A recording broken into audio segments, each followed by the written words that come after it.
Naghanap ba kayo ng bahay dito sa Zamboanga City na ready for occupancy na? Yan, ito magandang bahay to. I think wala pa tong 5 years old. So ideal talaga to. Nasa ano tayo ngayon, nasa Lumiap, Divisoria. So yung malapit na establishment dito, malapit to sa Jollibee, IBT, Dunkin Donuts, mga ATM banks, restaurant, Showtime restaurant. Dito sa kabila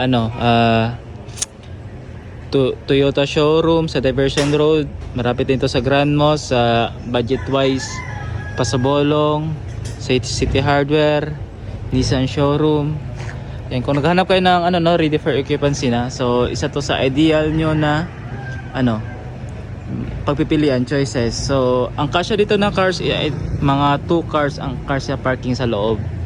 So yan, kung cemented na to siya from doon sa highway papunta dito. Yan, tapos to dito, hindi binabaha.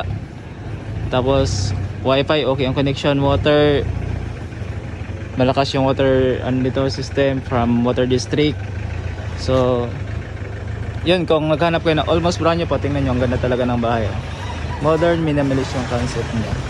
To siya, yung details nito is 3 bedrooms, 2 CR, yung lot area is 144 square meter, yung floor area is 75 square meter, may dirty kitchen, may extra kitchen din sa sa labas. Extra toilet and bath sa labas. So for more details or kung gusto niyo makita yung full video nitong bahay na to, please message niyo po ako dito sa page.